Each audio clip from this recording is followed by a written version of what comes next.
ጠቅላይ ሚኒስትር አብይ አህመድ እንዘጋጅ የሚለው መልእክታቸው የዛሬ አይደለም። ዓለም እየተለወጠች ነው። በተለወጠ ዓለም ስርዓት ውስጥ አብሮ ለመጓዝ በመጣንበት መንገድ መሄድ የለብንም ሲሉ ደጋግመው ተናግረው ነበር። የነዳጅ ቀውስን ለመሻገር ኤሌክትሪክ መኪናን ማስገባት፣ አረንጓዴ ኢኮኖሚን ለመገንባት ታዳሽ ኃይልን መምረጥ፣ የባህር መተላለፊያ ዓለም አቀፍ ሽኩቻን ለማለፍ የኢትዮጵያ ፍትሃዊ የባህር በር ጥያቄን ወደ ፊት ለፊት አምጥተውታል። በመከላከያም ሆነ በቴክኖሎጂ ላይ የተሰሩ ስራዎች የኢትዮጵያን ሉዓላዊነት በዘመናዊ አውድ ውስጥ የሚቀርጹ ናቸው። ኢትዮጵያ ታምርት የኢኮኖሚ ጥያቄን የመመለስ ብቻ አይደለም። ኢትዮጵያ ታምርት የኢትዮጵያን የሉዓላዊነትና ደህንነት የሚያጸና ጋሻ ነው። ጥገኝነትን መቀነስ፣ በራስ አቅም መቆም፣ ዓለም አቀፍ ግንኙነትን የሚወስን የዛሬ ዘመን የሉዓላዊነት አምድ ነው። እርግጥ ዛሬ የሉዓላዊነት ሐሳብ ከትናንት ይልቅ ተቀይሯል። በዘመናዊው የዓለም ፖለቲካ መድረክ የሉዓላዊነት ጽንሰ ሐሳብ ከጥንታዊው የዌስትፋሊያ ስምምነት ፍጹማዊና የማይገሰስ የስልጣን ግንብነት ወጥቶ እጅግ ውስብስብ በሆነ ጂኦፖለቲካዊ፣ ቴክኖሎጂያዊና ዲፕሎማሲያዊ ድሮች ወደ ተሸመነ ሕያው ስዕልነት ተቀይሯል። ሄነሪ ኪሲንጀር በአዲሱ የዓለም ስርዓት ኒው ወርልድ ኦርደር ባለው እይታው እንደጻፈው በአንድ ወቅት ሀገራት በገዛ ግዛታቸው ላይ የነበራቸው ገደብ የለሽ ነጻነት ዛሬ በግሎባላይዜሽን፣ በኢኮኖሚ ትስስርና በመረጃ ቴክኖሎጂ ምጥቀት ምክንያት እንደ ብርጭቆ ግልጽና ተሰባሪ ሆኗል። ሳይበር ስፔስና የዲጂታል አውታሮች የጦር መሳሪያ ሳይተኩስ የሀገርን የጀርባ አጥንት ሊሰብሩ በሚችሉበት በዚህ ዘመን ሉዓላዊነት ከድንበር ጠባቂነት አልፎ የቴክኖሎጂ የበላይነትን የመቆጣጠር ጥበብ ሆኗል። የኢትዮጵያ መንግስት ይህንን የዘመኑን የሉዓላዊነት መልክ በሚገባ በመገንዘብ ሀገራዊ ህልውናን ለማስጠበቅ በዘመናዊ የጦር ቴክኖሎጂ፣ በሰው አልባ አውሮፕላን ድሮን፣ በመረጃ መረብ ደህንነት፣ ሳይበርና በኤሌክትሮኒክ የጦርነት ስልቶች ላይ እያደረገ ያለው ከፍተኛ መዋለ ንዋይና ትጋት ከዚህ አዲስ የዓለም አቀፍ ፈተና ጋር እኩል ለመራመድ የሚያደርገው የህልውና ትግል ጉልህ ማሳያ ነው። አልፎም የሉዓላዊነት ምንነት በአንድ ቋጥኝ ላይ ከጸና ፍጹማዊነት ይልቅ በብዙ ትንንሽ የህግ የተቋማትና የስምምነት ቁርጥራጮች እንደተገነባው ቅር መሆኑን ምሁራኑ ይሞግታሉ። ሉዓላዊነት ብቻዬን ወስናለሁ ከሚል ትምክህት ወጥቶ ዓለም አቀፍ ተቋማትንና የሰብአዊ መብት እሳቤዎችን ባማከለ መልኩ ከሌሎች ጋር በጋራ ሆኜ ብሔራዊ ጥቅሜን አስከብራለሁ የሚል የድርድርና የተግባር ቋንቋ ተሸጋግሯል። ኢትዮጵያ ይህንን የተቆራረጠ የሉዓላዊነት ቋንቋ እንደ አቅም በመጠቀም በአፍሪካ ህብረትም ሆነ በሌሎች ዓለም አቀፍ መድረኮች ላይ ንቁ ተሳትፎ በማድረግ እንዲሁም በመጣኔ ሀብታዊ ዲፕሎማሲዋ የብዝሃ ወገን ትስስሮችን በማጠናከር በውስጥ ጉዳዩ ላይ ሊቃጥ የሚችለውን የውጭ ተጽዕኖና ጣልቃ ገብነት በብልሃት ለማመጣጠንና የፖለቲካ ውሳኔ ነፃነቷን ለማስከበር ጽኑ ጥረት ስታደርግ ትስተዋላለች። ይሁንና ይህ ሁሉ የዘመናዊነትና የዲፕሎማሲ ረቂቅነት ቢኖርም የሰው ልጅ አሁንም የተፈጥሮ መልክዓ ምድር እስረኛ መሆኑን ቲም ማርሻል አጥብቆ ያስጠነቅቃል። ሉዓላዊነት በካርታ ላይ ከሚሰመር መስመር ባሻገር የተፈጥሮ ድንበሮችን፣ የወንዞች መነሻና መድረሻን እንዲሁም የባህር በር አቅርቦትን መሰረት አድርጎ የሚቆም የህልውና ጽንሰ ሐሳብ ነው ሲል ጸሐፊው ቲም ማርሻል ይጠቅሳል። ለኢትዮጵያ ይህ የጂኦግራፊ እውነታ የሉዓላዊነቷ የልብ ትርታ ነው። ታላቁ የህዳሴ ግድብ በአባይ ወንዝ ላይ መገንባቱ ኢትዮጵያ የተፈጥሮ ጸጋዋን ተጠቅማ የውሃና የኢኮኖሚ ሉዓላዊነቷን ለማረጋገጥ ያደረገችው ታሪካዊ ትጋት ሲሆን፣ በሌላ በኩል ደግሞ በቀይ ባህር ቀጠናና የባህር በር ባለቤትነት ላይ እያደረገች ያለችው ጽኑ የዲፕሎማሲና የፖለቲካ ትግል የጂኦግራፊ እስረኛነትን ሰንሰለት በጥሶ የባህር ላይ ሉዓላዊነትን ለማረጋገጥ የሚደረግ ስትራቴጂያዊ እርምጃ ነው። የኢትዮጵያ መንግስት ሉዓላዊነቱን ለማስከበር የሚጓዝበት መንገድ መልክዓ ምድራዊ ጸጋዎችን ከመጠበቅና ስትራቴጂያዊ የባህር በር ፍላጎትን ከማጽረስ ጀምሮ የዘመኑን የሳይበርና የቴክኖሎጂ ምህዳር እስከ መቆጣጠር የሚዘልቅ ሁለንተናዊ እርምጃ ሆኖ ተገልጧል። ጤና ይስጥልኝ። ይህ ኢትዮ መልህቅ ነው። መልህቃችን በዛሬው ቆይታው በተለወጠው የዓለም ስርዓት ውስጥ ኢትዮጵያ ምን ለወጠች፣ በዘመናዊው የዓለም የሉዓላዊነት ሽኩቻ ውስጥ የኢትዮጵያ የሉዓላዊነት ቀለም ምን ይመስላል የሚለውን እየተመለከትን አብረናችሁን ቆያለን። አብራችሁን ቆዩ።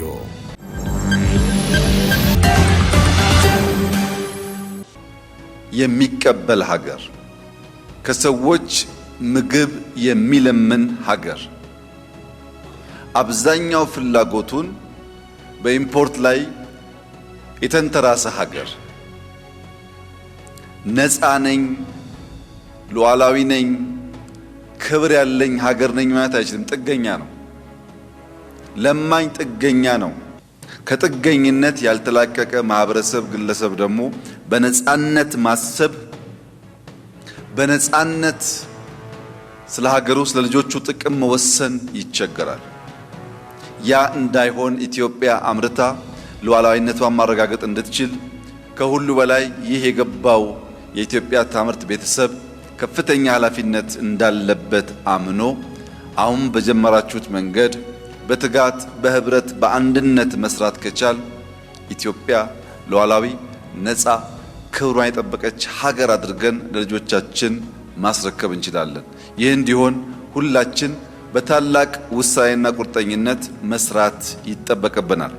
ጠቅላይ ሚኒስትር አብይ አህመድ ከምግብ ዋስትና ይልቅ ኢትዮጵያ የምግብ ሉዓላዊነትን ማረጋገጥ አለባት የሚለው ሐሳባቸው የዓለምን ነባራዊ ሁኔታ ከመረዳት የመጣ ገለጻ ነው።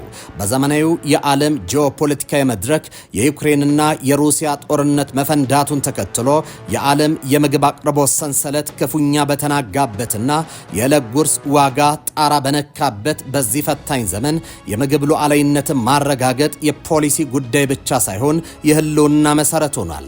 የዜጎቿን የዕለት ጉርስ ከባዕዳን እጅ የምትጠብቅ አገር እውነተኛ ነፃነቷንና ሉዓላዊነቷን አጥብቃ መያዝ እንደማትችል የተገነዘበች ኢትዮጵያ ከዚህ የጥገኝነት አረንቋ ለመውጣትና በተፈጠረው ዓለም አቀፍ የምግብ ቀውስ ውስጥ ላለመዋት ታሪካዊ የግብርና አብዮት እያካሄደች ትገኛለች።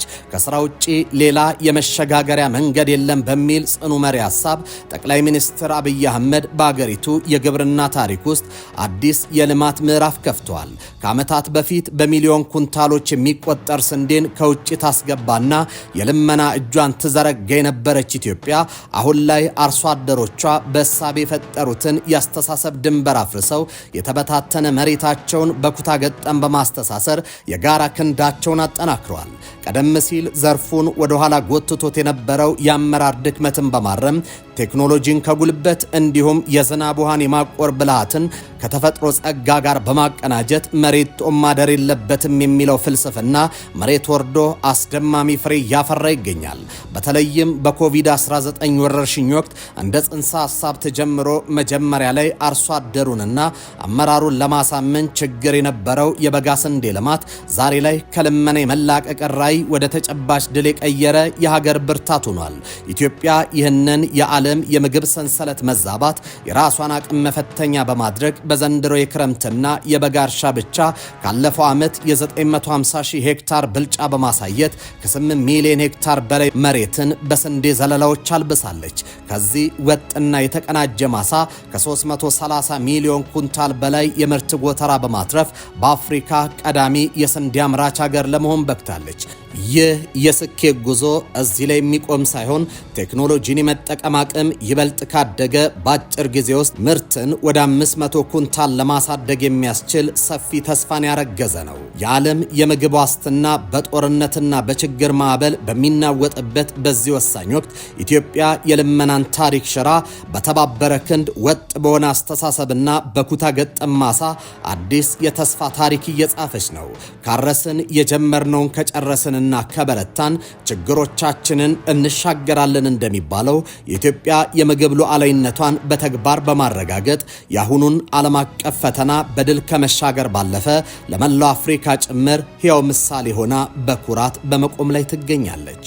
የዘንድሮን እንኳን ብቻ ብንመለከት ባለፈው ክረምት ወደ 4.4 ሚሊዮን ሄክታር ነበር ያረስነው። የዘንድሮ በጋ 3.8 ሚሊዮን ሄክታር ገደማ ነው ያረስነው። በድምሩ 8 ሚሊዮን ሄክታር በላይ መሬት አርሰናል። ያገኘነው ምርት ከ330 ሚሊዮን ኩንታል በላይ ነው። ይሄ በአፍሪካ በስንዴ ማምረት ኢትዮጵያን በአንደኛ ደረጃ ያስቀምጣታል፣ ከፍተኛ ምርት ስለሆነ እና ሰሜን ሸዋ ውስጥ ይህን ያክል ማሳ መገኘቱን ወደ ማህበረሰቡ ተደራሽነቱን በተግባር ብታይ የዛሬ 5-6 ዓመት ሰሜን ሸዋ ውስጥ ቢያንስ 4-5 ወረዳዎች በሴፍቲ ኔት ይተዳደሩ ነበር። 4-5 ወረዳዎች አብዛኛው ቀበሌ ሴፍቲኔት የነበረው። በዚህ ዓመት በሰሜን ሸዋ ውስጥ አንድም ቀበሌ በሴፍቲኔት የተያዘ የለም። 100% ራሳቸውን ነፃ አውጥተዋል በማምረት።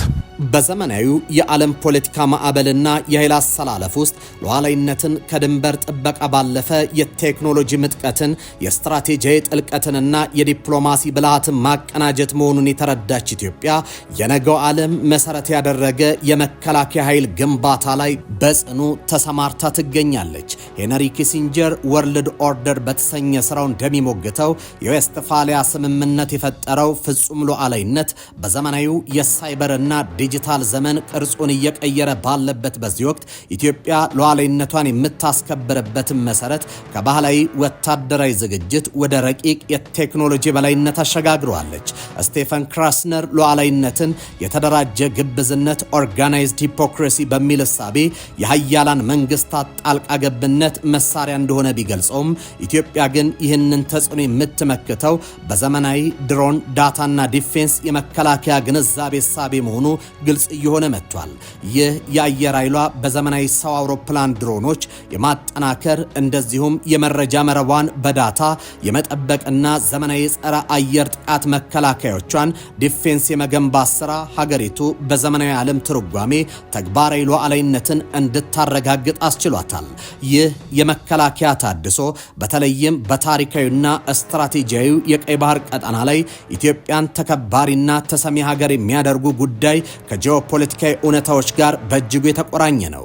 ቲም ማርሻል የመልክዓ ምድር እስረኞች ፕሪዝነርስ ኦፍ ጂኦግራፊ በሚለው ስራው ሀገራት የመልክዓ ምድር እስረኞች መሆናቸውን የባህር በር አቅርቦት ሉዓላዊነትን፣ ሙሉእነት፣ ወሳኝነትን እንደሚያሳየው ሁሉ ኢትዮጵያ ይህንን የጂኦግራፊ እስረኝነት ሰንሰለት ለመበጠስ በባህር ኃይል መገንባትና በባህር በር ዲፕሎማሲ ላይ የምታደርገው ጥረት የሉዓላዊነቷ ማሟያ ሆኖ ተገኝቷል። በቀይ ባህር ቀጠና የሚታየው የኃይል ፍላጎትና የንግድ መስመር ደህንነትን ለመጠበቅ ኢትዮጵያ የምትገነባው ዘመናዊ የመከላከያ ኃይል ከሀገራዊ ደህንነት ባለፈ የቀጠናውን የሰላም ዋስትና ሆኖ እንዲቆጠር እያደረገው ነው። ሉዓላዊነትን እንደ አንድ የማይነካ ትልቅ ቋጥኝ ከማየት ይልቅ በረቂቅ ቴክኖሎጂ፣ በጠነከረ ወታደራዊ መረጃና በስትራቴጂካዊ የባህር ኃይል ጥንካሬ የተገነባ አድርጋ በመሳል በምስራቅ አፍሪካ ምሰሶነቷን እያጸናች ትገኛለች። በመሆኑም የኢትዮጵያ መከላከያ ኃይል ግንባታ ከወቅታዊ ዓለም አቀፍ የፖለቲካ ፍልስፍናና የዲጂታል ጦርነት እሳቤዎች ጋር የተዋሃደ ሀገሪቱ በታሪክ ያላትን የነጻነት አርማ በዘመናዊ ስልጣኔ ቀለሞች አድምቆ የገለጸ ነው። ጠቅላይ ሚኒስትር አብይ አህመድ ዘመናዊውን የሉዓላዊነት ፍልስፍና ወደ መሬት ሲያወርዱት ብዙ ግርታዎች ነበሩ። የፓርቲ ጠባቂ እንዲሆን የተሰራ የመከላከያ ኃይል የሀገር አለኝታና በዓለም አቀፍ የኃይል ግንባታ ሂደት ውስጥ እንዲያልፍ መደረጉ መከላከያውን ገንብተናል ከሚሉ ኃይሎች ብርቱ ተቃውሞ ገጥሞት ነበር። ይሁንና በለውጥ ሂደቱ ኢትዮጵያ ተተኳሾችን እያመረተች ትገኛለች። የመከላከያ ዩኒፎርሞችም በራስ አቅም ይመረታሉ። በዚህ ጊዜ ያልተገደበችው ኢትዮጵያ ድሮኖችን የምታመርት ሀገር ሆናለች። የሀገሪቱ ሉዓላዊነትን ለማስከበር የሚለው ህልሟ በግብርናውም ሆነ በመከላከያው ዘርፍ አምራች ሀገር አድርጓታል። የዛሬ 3 ዓመት እና ከዚያ በፊት በነበሩ ዓመታት በሙሉ ፕላስ ኦር ማይነስ 3 ቢሊዮን ዶላር ያላለፈ የኤክስፖርት ገቢ ነበር ኢትዮጵያ የምታገኘው። 3 ቢሊዮን ዶላር ዘንድሮ በታሪካችን ለመጀመሪያ ጊዜ ከአቻምናው በ3 እጥፍ በልጠን 10 ቢሊዮን ዶላር ገደማ ኤክስፖርት በዚህ ዓመት እናሳካለን። ይህ ትልቅ ድል ነው። የዚህ ድል ፋውንዴሽን መሰረት ደግሞ ኢንዱስትሪ ነው። ለዚህም በድጋሚ እንኳን ደስ ያላችሁ ማለት እወዳለሁ። ኢትዮጵያ ታምርት ስንጀምር የማኑፋክቸሪንግ ዘርፍ እድገት 4.7% ነበር። ዘንድሮ 10.7% ደርሷል። የማኑፋክቸሪንግ እድገት ብቻ። ይሄ ሊመጣ የቻለው የኢትዮጵያ ታምርት ንቅናቄ በኤክስፖርቱ ያመጣው ውጤት፣ በተኪ ምርቶች ያመጣው ውጤት በተሟላ መንገድ እንዲሳካ ማኑፋክቸሪንግ ያሳየው እድገት ነው። ለምሳሌ በተኪ ምርቶች ብንወስድ ባለፉት 4 ዓመታት ከዚህ ቀደም በውጭ ምንዛሪ እናስገባ ከነበሩ ምርቶች መካከል 14 $5 ቢሊዮን ገደማ ኢትዮጵያ በሀገር ውስጥ ማምረት ችላ ተክታለች። አምራችነት ሉዓላዊነትን ያጸናል። ሉዓላዊነት አምራችነት ነው። ከዚህ ባሻገር ኢትዮጵያ ታምርት የሚለው መርህ ከቀላል የኢኮኖሚ ንቅናቄ ባለፈ የአንድን ታላቅ አገር የሉዓላዊነት መሰረት የሚያጸና የህልውና ጥሪ፣ የነጻነት አዋጅ ሆኖ ይገኛል። ሉዓላዊነት በድንበር ጥበቃና በሰንደቅ ዓላማ ከፍታ ብቻ የሚለካ ሳይሆን በአንድ አገር የውስጥ አቅም፣ በዜጎቿ የፈጠራ ተነሳሽነትና ራስን በራስ የመቻል ጥበብ ውስጥ የሚገለጽ ሕያውነት ነው። ኢትዮጵያ በገዛ እጇ ማምረት ስትጀምር በባዕዳን እጅ ላይ ያላትን የጥገኝነት ሰንሰለት በጥሳ በመጣል የፖለቲካዊና የኢኮኖሚ ነጻነቷን ሙሉ ታደርጋለች። ምክንያቱም የሚመጸወት ህዝብና የሚለምን መንግስት የቱንም ያክል የታሪክ ኩራት ቢኖረው በሌሎች ፍላጎትና ጫና ስር መውደቁ የማይቀር ሀቅ ነው። ይህ መርህ ወደ ተግባር ሲቀየር የሀገሪቱን ድንበር የሚጠብቀው ሰራዊት ብቻ ሳይሆን በእርሻው ላይ የሚተጋው አርሶ አደር፣ በፋብሪካ ውስጥ የሚለፋው ሰራተኛና አዳዲስ ቴክኖሎጂዎችን የሚቀምረው ባለሙያ ጭምር የሉዓላዊነቱ ዘበኛ ይሆናሉ። የሀገርን ፍላጎት በሀገር ምርት መተካት ማለት በዓለም አቀፍ መድረኮች ላይ የራስን ድምፅ ያለ ፍርሃትና ያለ ይሉኝታ ለማሰማት የሚያስችል የሞራል ልዕልና መጎናጸፍ ነው። የኢኮኖሚ ጥገኝነት ባለበት ቦታ ሉዓላዊነት ሁሌም ቢሆን ለድርድር የሚቀርብ ደካማ ጎን ይኖረዋል። ኢትዮጵያ ታምርት የሚለው ጽንሰ ሐሳብ በውስጥ የያዘው ትልቁ ፋይዳም ይኸው ነው። የሀገሪቱን የተፈጥሮ ጸጋዎችና የሰው ኃይል ወደ ሀብት በመለወጥ የውጭ ኃይሎች በረሃብና በችግር ስም በሀገር ውስጥ ጉዳይ ላይ ጣልቃ የሚገቡበትን ቀዳዳ በጽኑ መዝጋት። ምርት የዜጎችን ክብር ይገነባል። ክብር ደግሞ ለሉዓላዊነት መከበር ቀዳሚው ስንቅ ነው። የኢትዮጵያ ማሳዎች በሰብል ሲሞሉ፣ ፋብሪካዎች ጥራታቸውን የጠበቁ ምርቶችን ለዓለም ገበያ ሲያቀርቡ፣ ሀገሪቱ በጂኦፖለቲካው መድረክ ያላት ተደራዳሪነትና ተሰሚነት አብሮ ከፍ ይላል። በመሆኑም ማምረት ማለት ድህነትን መዋጋት ብቻ ሳይሆን የሀገርን የህልውና መሰረት ማጥበቅ፣ የነገው ትውልድን በኩራት እንዲቆም የሚያስችል የጽኑ መሰረት ግንብ መገንባትና የኢትዮጵያን ዘላለማዊ ክብር በላብና በጥበብ ማተም ነው። የተከበራችሁ የኢትዮ መልሕቅ ቤተሰቦች የዛሬው መልሕቃችን በዚህ ተጠናቋል። በቀጣይ በሌላ ክፍል እስከምንገናኝ በያላችሁበት ሰናይ ጊዜ ይሁንላችሁ።